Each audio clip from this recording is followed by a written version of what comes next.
What's up? What's up? What's up, everybody? It's your boy, the Black Johnny Depp, and I'm just here to rant to y'all about some credit, some business, some finance, and some mindset, because that's what we do around here. You know what I'm saying? And I've been thinking about changing my name to the Black Warren Buffett. I mean, what y'all think? I made a name for myself as the Black Johnny Depp, but it's time to change it up. It's time to elevate, do some rebranding, we go through phases in our lives where you can't stay the same. You change. Success demands change, and that's something that's been on my mind recently. But yeah, so I want to start off with a little bit of mindset, because some of y'all don't even know, where this whole credit thing came from. I know some of y'all follow me for fitness, and I'm still heavy into the fitness and wellness. That's my foundation. That's what enabled me to think the way that I think, was having success in fitness. Taking action and consistency and determination and drive, and using that, reinforcing it over and over and over and over and over again, repetition to produce an outcome. I've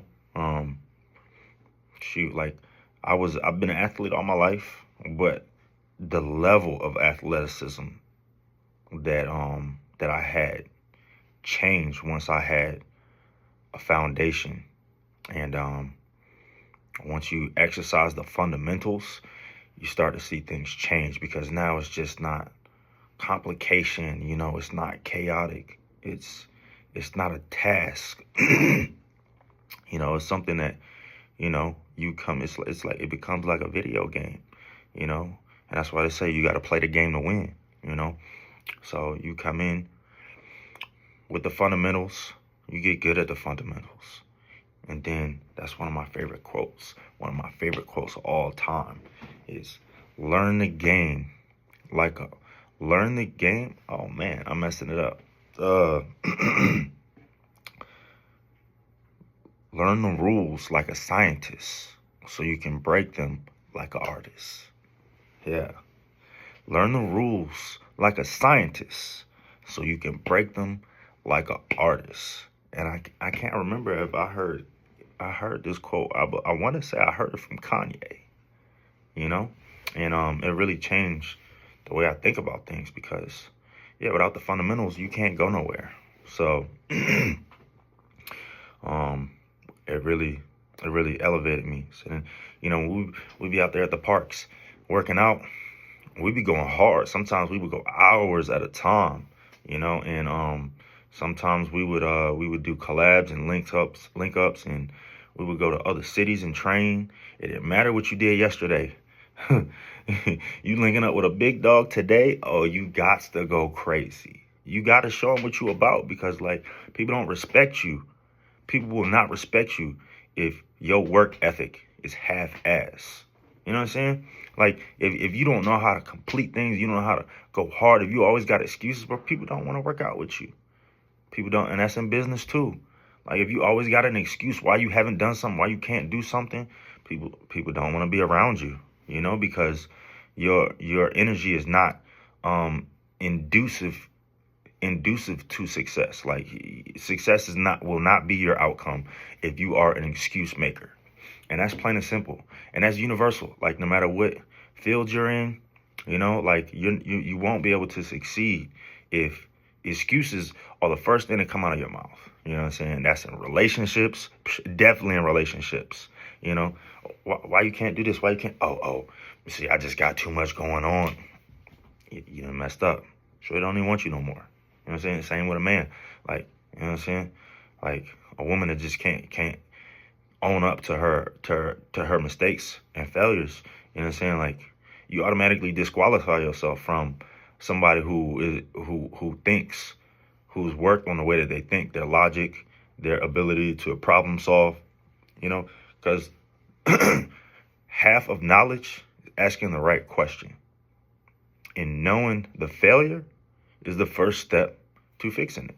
So if you're a person that makes excuses, you haven't accepted, you haven't acknowledged what the problem is. So you can never fix a problem that you never acknowledge, you know? And the first mistake when it comes to credit is budgeting. If you don't know how to budget your money, you'll never be able to fix your credit, because you'll be able to fix it.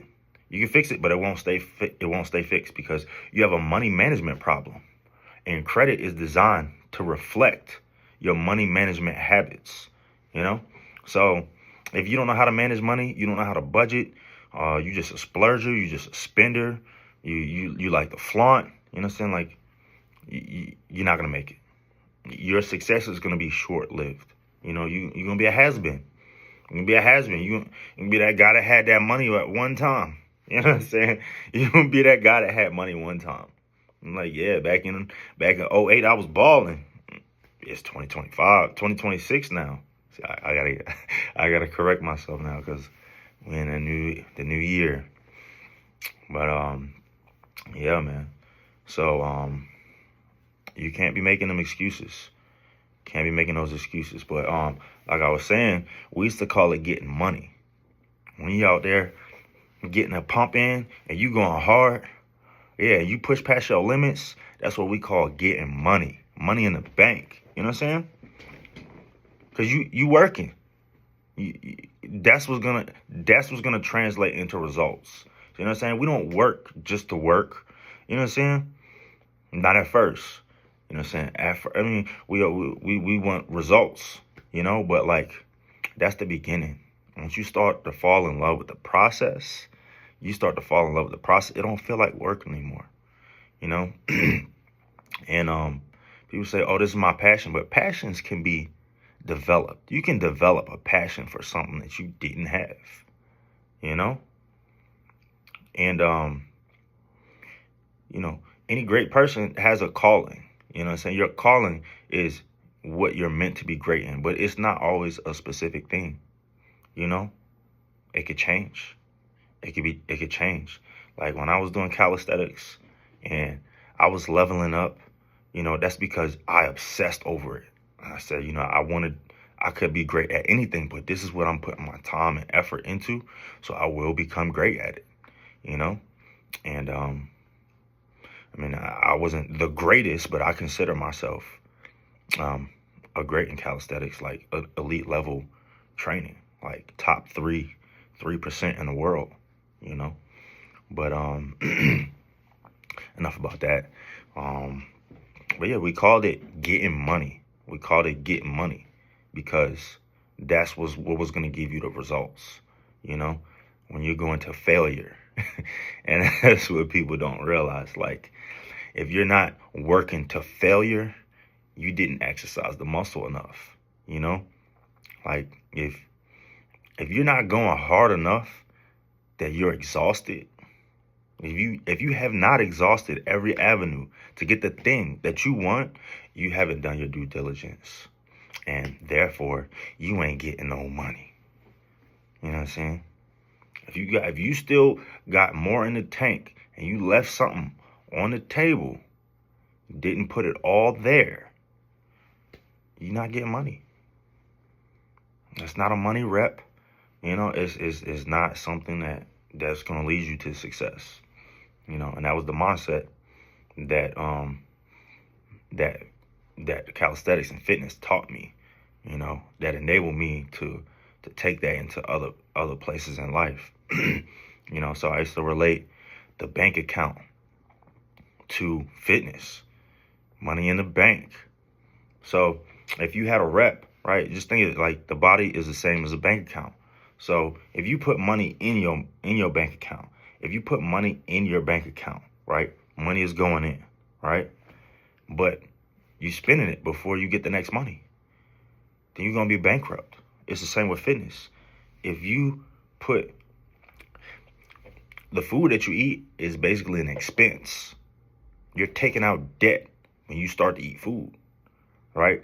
So if the exertion that you had, that's money going in the bank, and the food that you put in is money going out the bank. You just got to make sure that the money that you put in is more than the money that you spent, that you take out. And that's That's how it's a universal law. Yes, it is. You want to go this way? If you want to go this way, then this has to go down. You know what I'm saying? It's the same thing. Like, if you call yourself want to be successful, right?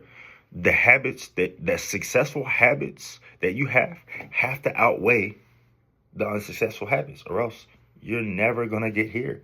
You're always gonna go. The negativity is always gonna outweigh the positivity. You know what I'm saying? That's what life is about. Like, if you accomplish and did more good in this life than you did bullshit, you win. It's that simple.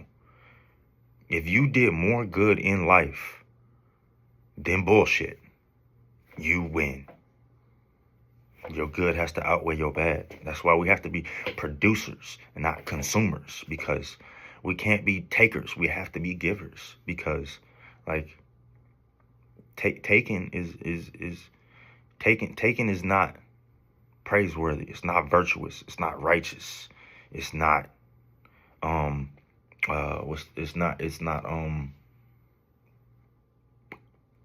taking is a moral vice. You know what I'm saying? You're just a person that takes. It's a vice. You know what I'm saying? So I'm gonna be teaching y'all a lot of things, like when it comes to the universal laws, spirituality, mindset, to get you to the right place. You know? So we want to become producers and givers. You know, we want to produce. We want to give out value, because what's the point of you being here? You just gonna take it. That's what a cockroach is. You're a leech. You're a leech. If you have nothing valuable to give them, why I need you around me? What use are you? You have to be usable. That's what value is. If nobody can use you, you're not valuable. You know? Like, people need to be able to use you. You need to be a tool. You need to be an instrument. You need to be able to provide value, because if not, you're just a leech. You're just waiting on somebody else's value so you can take away from it, you know?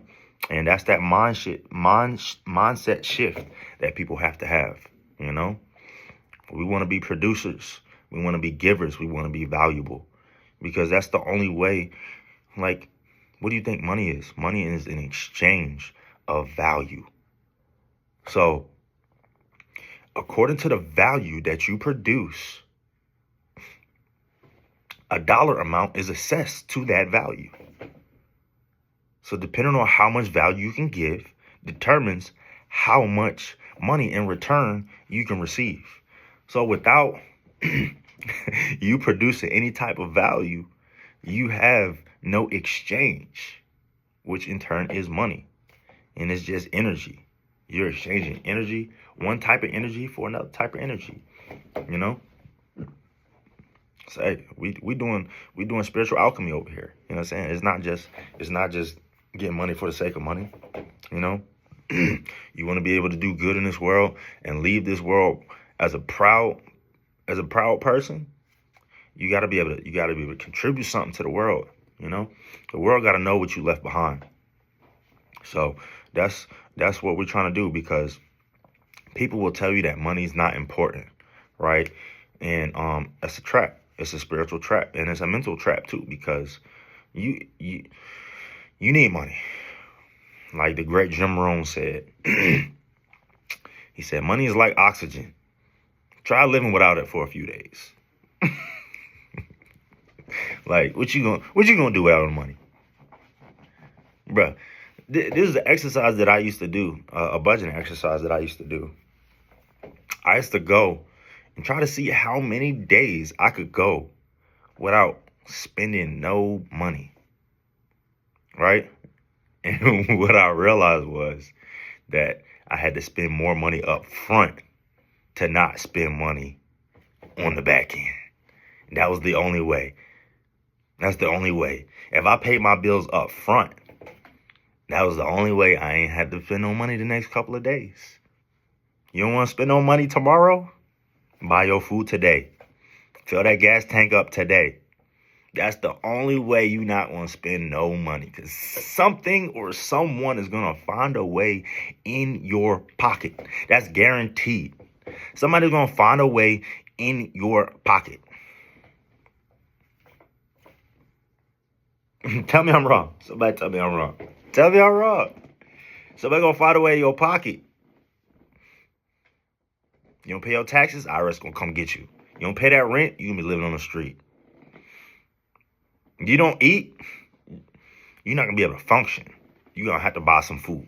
I mean, grow some food, but hey, you gotta buy the tools. You gotta buy the tools to be able to grow it. You know what I'm saying? Like no matter what you do, you're gonna have to spend money. So at the end of the day, we can't take none of this with us.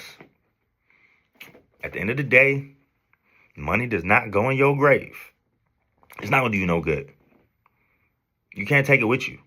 It's a tool, right? So you got to spend money on tools in order to give you value that you can produce in the world.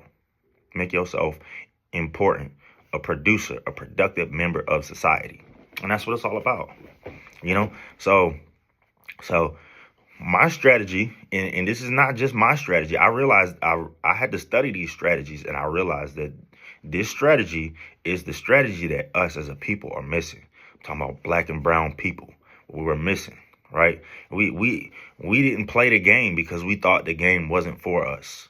Most black people will tell you that banks don't want to give us no money. I'm here to tell you you're wrong. And it's crazy because one of my business associates did an interview with Damon Dash, right? And I'm a big fan of Damon Dash. I love Damon Dash, right? But everybody ain't got everything, right? Everybody can't be good at everything, right? So he's on the show and he's talking about, oh, banks don't, I've never got credit. I've never walked into a bank, and as a black man, they never gave me money. And that's because you don't play the game, right? You're not playing the right game. Once you learn the rules, you can break them like an artist. You can go in the bank and be like, hey, I need 500K, and they will give it to you. You can walk in the bank and say, I need 5 mil, and they'll give it to you as long as you know the rules, right? That's like going on a basketball court. You're going to carry the basketball like a football, and you're going to slap everybody on your way to the basket. You didn't dribble not once. You walk straight to the back. You tried to bully your way to a basket. You're never going to win because you're not playing by the rules. You got to know the rules. And that's what credit is. Credit is the rules. Once you know what the rules are, then you can operate, you can function in a way that can give you the results that you want. You can get creative financing. You can't do that if you don't understand the rules, right? So I noticed that black people are always waiting for a handout. They're always waiting for their savior, Black Jesus. Black Jesus got to come and tell us this is the way. Hey, we had a few black messiahs. You know, all the biblical prophets was black. Moses, black. Come on. Abraham, black. You know what I'm saying? Like, come on, bro. Come on. They black. They was black, bro. Most of the biblical prophets was black people. The chosen people. But we ain't talking about that right now, right? We're just talking about we always waiting on a savior, right? We got a savior complex, right? But the answer is always right in front of you, right? The answer is always right there. You know what I'm saying? So instead of waiting on reparations, waiting on a black president, we had that. And a lot of us still broke. We had our black president. So why we still broke? He didn't come to save us. Nobody's going to save you. You have to save somebody else. You want to save your family? You want to save your offspring? You got to get right. You walk around with a bad credit score. The world can see that you have a bad credit score because you riding around in the trash bucket, your house falling apart, you paying extra money to people that don't deserve it, you paying 30% interest rates. You paying 30% interest rates on stuff that you need. So that means you, if you got a house, a car, and one other thing, that's 100% of your income gone.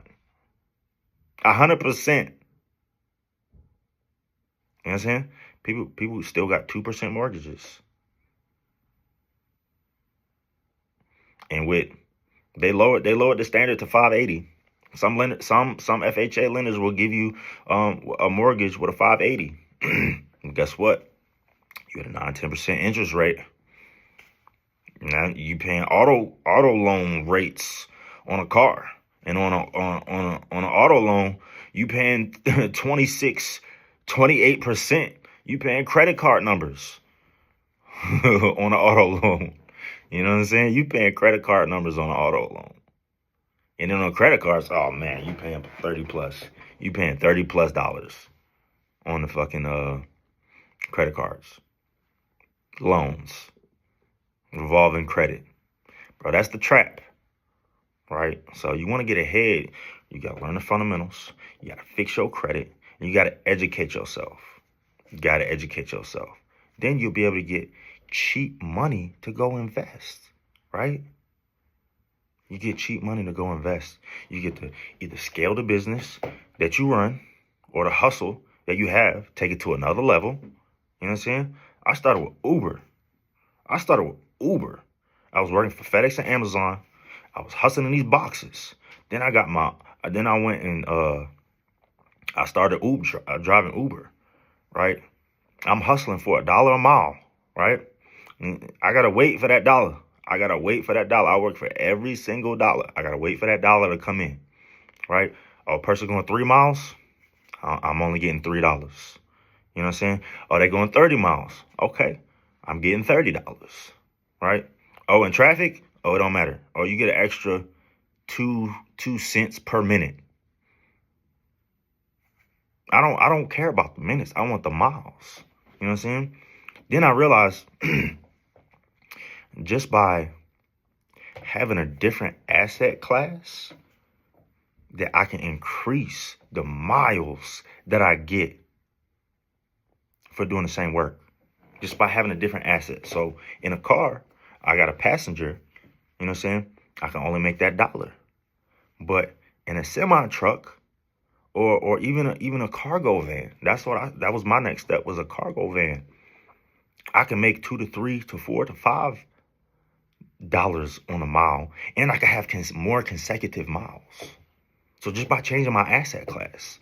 So going from a car, 10 to 15, a $5,000 to $15,000 car, I can make $1 per mile. Then, if I go up to a cargo van or a box truck, I can make $2 to $7 an hour, $7 a mile, and have more miles, right? And then with a semi truck, bro, I can do unlimited miles. Bro, you can do 3,000 miles a week. A lot of people are doing that. 3,000 miles a week, right? You getting $5 a mile? That's $15K right there in a week. You know? So that's where that knowledge comes in at. You know, you got to know the asset class, because that's what we're doing. We're buying an asset. We're buying a piece of machinery that makes something easy that was otherwise hard, right? And because you cannot move 40,000 pounds of cargo without a machine, you know what I'm saying? If I give you this backpack, it's 5 pounds in it, and I said, move this, take this from wherever you at and deliver it in New Orleans. It'll take you forever. It's too hard. No amount of money is worth that much, right? So we go and buy an asset that makes that task easy for us. This is where the value comes in at, right? So now, because you have a asset, a piece of machinery that can make a hard task easy, now you've made yourself valuable because you own that asset. Right? Think about McDonald's. Think about the French fry. Like when you go overseas, right? I was in Morocco. I spent years in Morocco. You go to Morocco, they're making French fries on the street. They're making French fries on the street. Some of them gotta peel it. You know what I'm saying? They take the French fry, they take the potato, they peel the potato, they cut it up into slots. That's a lot of work, right? Then you go get a French fry machine where it's a slicer, right? It's got 20, 30 slots in it. You put the potato in it, you take the handle, smash it, boom. You made a whole potato worth of French fries. 30, instead of doing, how many strokes it take you to make all that by hand? You could do that with one stroke, boom. That's an asset. That's something that makes life easier, right? So that thing is worth money because it can make you more. You buy it one time and it continues to make you make value, give you value. You can make money over and over again, fist over hand, you know? And that's just a small scale. And when you learn these type of assets, they get bigger and bigger and bigger and bigger. I started off with Uber.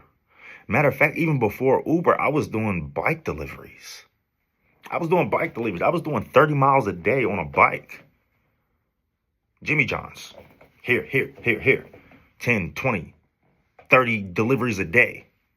You know what I'm saying? I had to hustle for that. Then I went from a bike to a car. Then I went from a car to a van. Then I went from a van to a box truck. And from a box truck to a semi. Scaling asset classes. That's how it works. And this is the type of education that you have to understand in order to be out here and go make money, right? So we all have smartphones. You can't live in the 21st century without a smartphone anymore. Everyone has one, right? The technology that we have in our hand is more than what it took to put a rocket on the moon. And now we got AI. Come on now. And it's 20, bro, you can get ChatGPT for $20 a month. Bro, you get Higgsfield AI to have every single AI tool out there for a few dollars a month.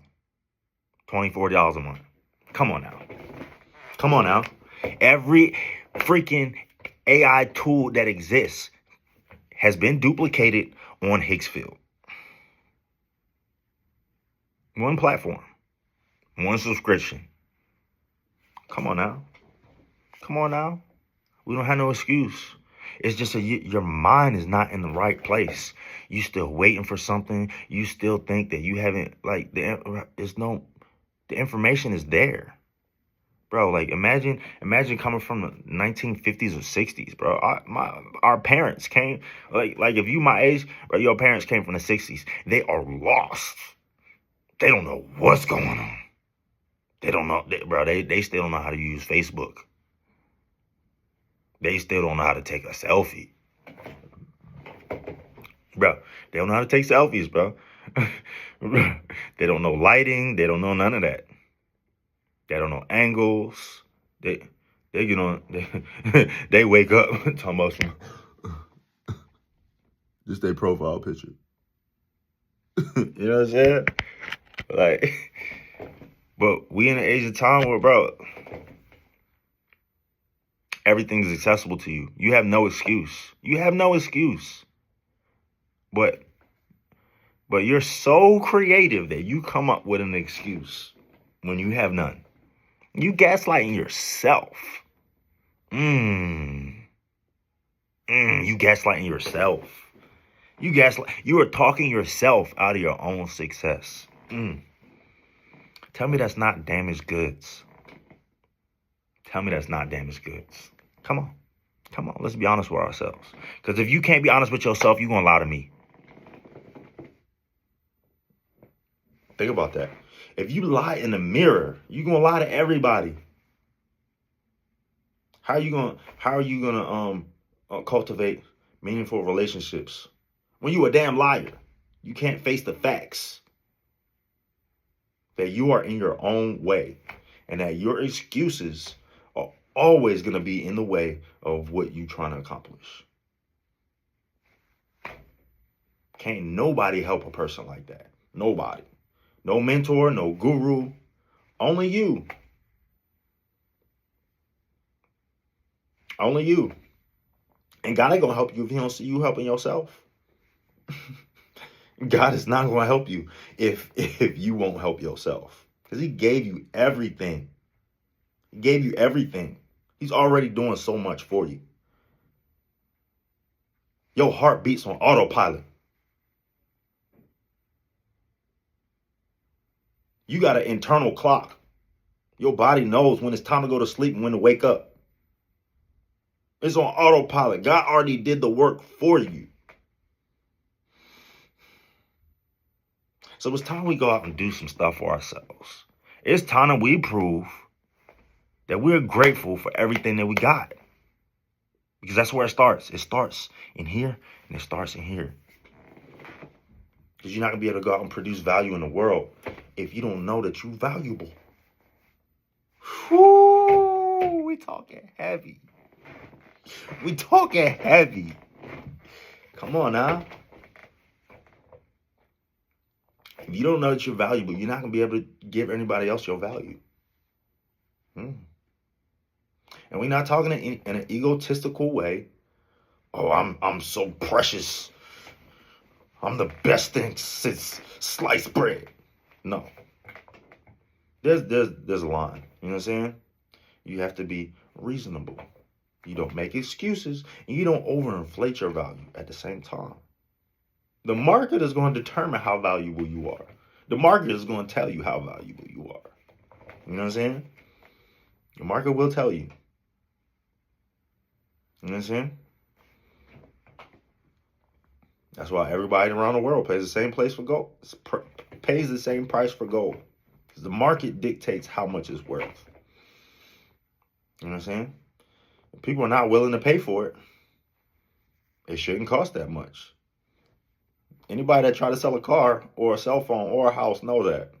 Go on Facebook Marketplace, post your raggedy phone, talking about I want $1,000.99. Nothing less, nothing more. Come on. You got the Android 17. Nobody gonna buy that thing. It's gonna sit there.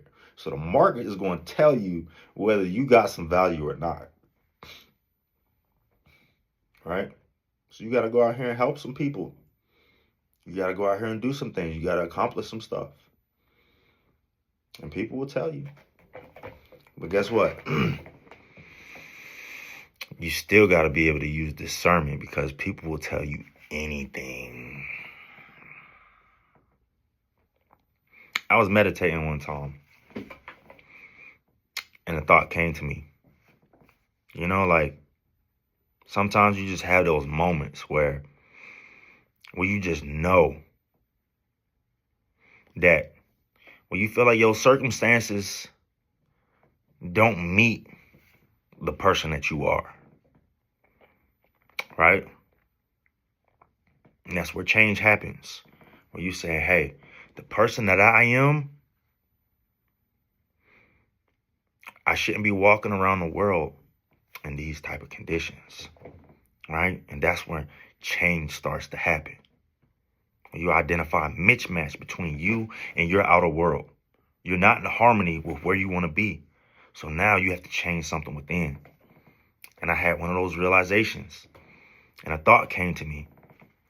And it said, somewhere in your 20s, they will tell you that it's impossible. Right? It may have been before your 20s. But somewhere in your lifetime, they will tell you that your dream is impossible. And guess what? It's important that you take it personal. Don't take everything personal, but you take your dream personal. Right? People say dumb things to us all the time, right? Don't take it personal. But when it comes to your dream, your future, your calling, your passion, you take that shit personal. It's important that you do. Why? Because they don't mean impossible, period. They mean impossible for you because they don't know who you are. They don't see what you got. You have value.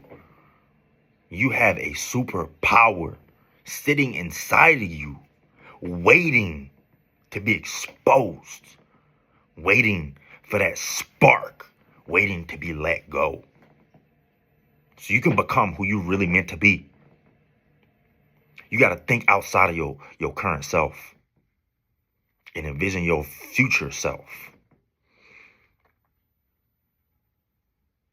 Envision this yourself looking at you proud. Because that's where you got to go. That's who you got to become.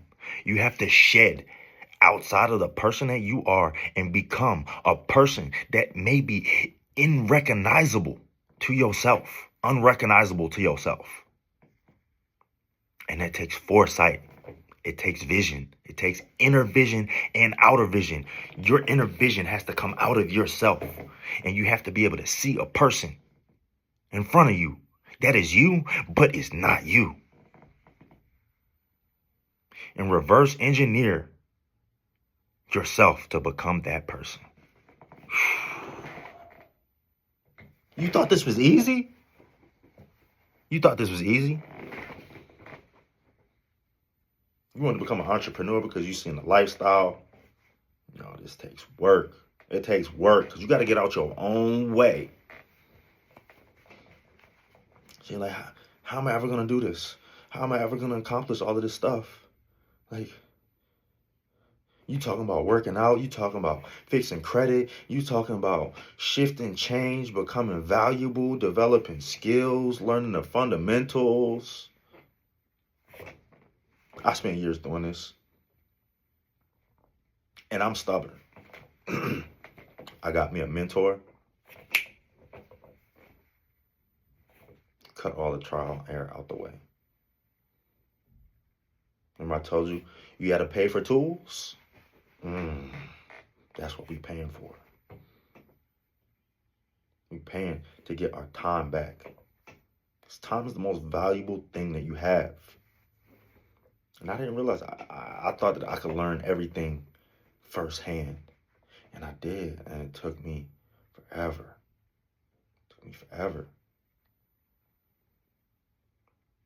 I'm grateful and I'm happy for the experience that I have. I wouldn't trade it for nothing. But if I did have a time machine, if I had a time machine, no man, I would have invested in somebody to show me the ropes way faster. Way faster. You know? Yeah. And that's how you do it. Yeah, so we're here to empower people. You know, we're not waiting on Uncle Sam. Uncle Sam already wrote the law. The Congress already wrote the law. They told you what it is. But if you want to hide something from a nigga, put it in a book. They put all the laws in a book. 15 USC. Congress wrote all the laws about credit, the Fair Reporting Act, TILA, Truth in Lending Act. All of it's written in a book. We just don't know how to read. The IRS code, IRS tax code, is a manual on how not to pay taxes. Imagine that. It's a manual on how to not pay taxes. You know, the United States is a corporation. You know what a corporation is?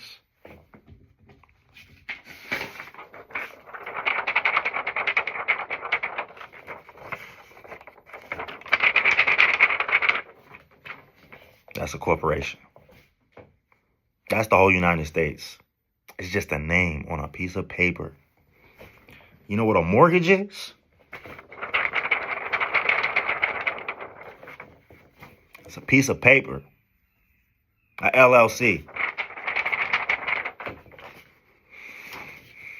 What's a tradable instrument?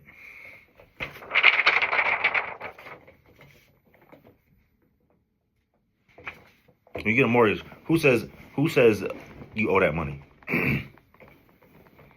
Where that money come from? It's not even money until you put your signature on it. What? It's not money until your signature is on it.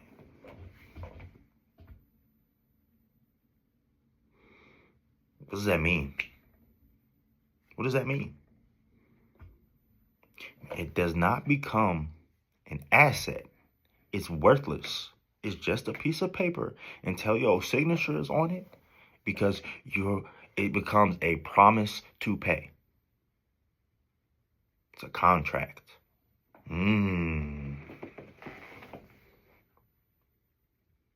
It becomes a contract when you put your signature on it and you agree to make payments over time.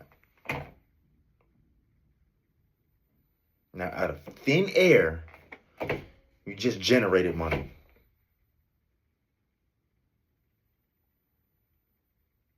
How does that work? That's what we're talking about here. So you telling me you can't go sign something that's going to make you money and generate some money out of thin air? You telling me you can't do that? You telling me you can't go generate some money out of thin air? Yes, you can. That's why we write things. See this behind me? These are all ideas. These are just some of the ideas that I have on a daily that I need to put up to remind myself, because I'm bringing them into life. I'm bringing them to life. Because before that, it's an idea. You are an electrical being. You are a human walking battery. A torus field. Your aura. You know how the new generation like to say that word? Aura. Oh, he got mad aura. W aura. That's not new. It's not a new thing. Because your aura surrounds you wherever you go. Wherever you go, your aura surrounds you. When you walk into a room, before anybody ever notices you,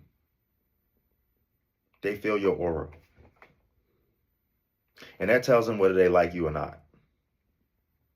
They could be wrong. They could misread it. Right? Or it could just not sit right with their aura. Your aura could be intimidating to them. Or they could have a negative aura, and you just bring so much positivity and light that they can't stand it. Because you've been working on yourself. Your aura reminds them of what they are not. So you got this huge ball of electricity walking around with you. And every thought that you have either aligns with what you are. You know what I'm saying? You walking around with black energy is going to gravitate to you. You walking around with a golden aura. Ooh. Golden opportunities are going to surround you. You got a white aura. White opportunities are going to surround you. You got a violet aura. Your third eye is open. Things are going to happen. Ultraviolet light. We can't even see it with our own eyes. But if your aura is violet, your third eye is open. So that means you can see ultraviolet frequencies. Things that we can't see with the naked eye. And you're going to attract certain frequencies. You're going to have different thoughts. These thoughts are going to come to you. And if you want to make these thoughts reality, your reality, you either got to be able to give energy to that thought or dismiss that thought. You got a bad thought that comes to you, you dismiss it immediately. Because you don't want it to resonate with you. Because once you digest it and you accept it, it becomes you. And it changes your frequency. It changes your aura. So you have one of those manifesting thoughts. You in a positive energy. You write that thing down. Because now you just took that energy and you made it physical. The pen is the first step to make anything physical.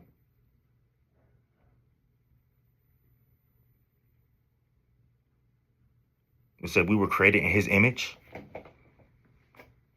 We were created in his image, the creator. Therefore, we can create. And that's how you create. You take your thoughts, you put them down on paper, and then you go and execute. That's how you make shit happen. That's how you make shit happen.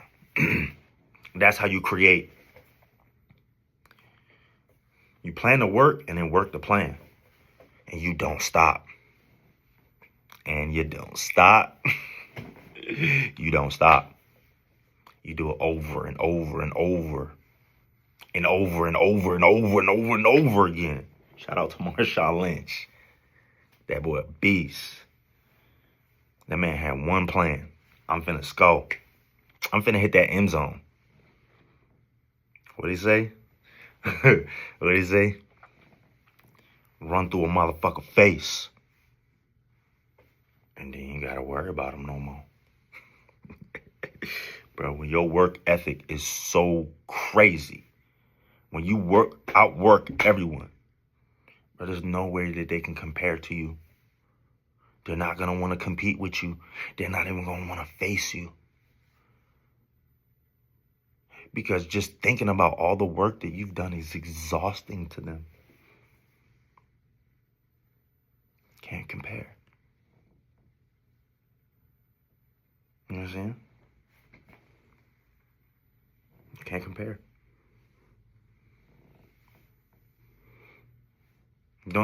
Ain't nothing out there that want to eat a cheetah. It's too fast. You're never gonna catch up. Don't no lion want no cheetah. Don't no crocodile want no cheetah. Can't catch them. It's not worth the work. You know what I'm saying? That's how it is. But yeah, man. Hey, if y'all found some value, share this with somebody. Follow, subscribe, like, engage. If y'all have questions, I'm here to help. If y'all need help with y'all credit, if your credit is good and you need to go to the next step, you ready to get some funding, hey, I got a whole bag full of strategies. Bro, I done put in so much work. These strategies, I got strategies for days. 4 days. 4 days, literally. I got a bag full of plans, full of strategies, full of plays. When you get you a coach, you learn how to run the play. You know what I'm saying? My first play that I had to learn was I was buying cars at auction. I couldn't afford. I didn't have no credit. I couldn't go and well, actually, I did have credit. My first car got repoed. They came and got me. I took the tracker out. They still found me. All right.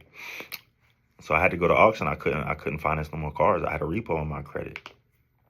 So I had to save up, go to auction, you know. And then the city of Baltimore. Grimy ass place. Bro, they used to ticket my car, bro, for being in front of my house. They said, "Oh, you ain't moved it," when I park in the same spot. They would come, the meter people, they would come and put the little chalk. They used to put the chalk behind my wheel. Right, and I used to park in the exact same spot every day, right in front of my door. Right in front of my door. I get out, my house right there.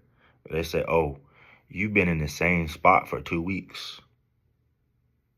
So we had to issue you 2 weeks worth of parking tickets." What? And if you don't pay this, you can't renew your registration. And if you get pulled over, we can take your car. And if we catch you parking somewhere, we could boot your shit. You got to pay all these fines. I'm like, fuck y'all. I only got me an LLC, and I sold my car to myself for $5. So guess what? The fines were on the tag, not the VIN. So there are offenses where it'll follow your VIN number. But these parking tickets, they were all on my tag number, right? So anywhere I went with that tag, all those fines would follow me. So I sold that car to my LLC. When I got me an LLC, sold it to myself. $5. I paid what, $2 and 5 cents in tax, 50 cents in tax. Right? Maryland, you can do that. A lot of states you can't do that. And I got me new tags, new registration, brand new, clean slate. That was the first play that I learned how to do with an LLC. And that was almost 15 years ago. 12. It's been 12 years. 12 years. So the whole time I've been chasing, learning, upgrading strategies, collecting strategies, business plays, chess moves, how to move, how to play the game. And I still got so much more to go. So I'm giving y'all the game that got me to where I am now. So how to use credit, strategies, LLCs, how to separate yourself, layers of separation, you know, how to use that to your advantage, how to up your arsenal, you know. There's a war out here. It's a war out here. And if you ain't fighting, you failing. That's for sure. Better to be a gardener. Better to be a soldier in a garden than a gardener in a war. So you got to arm yourself. Weapons up. The LLC is a weapon. This right here, 100 times greater than a sword. You can accomplish so much with a pen and paper. You don't even know. But that's all I got today. I hope y'all enjoyed this. Share it. Subscribe. Study it. Reach out if y'all need some help with anything. Hey, it's your boy the Black Johnny Depp signing out. Peace.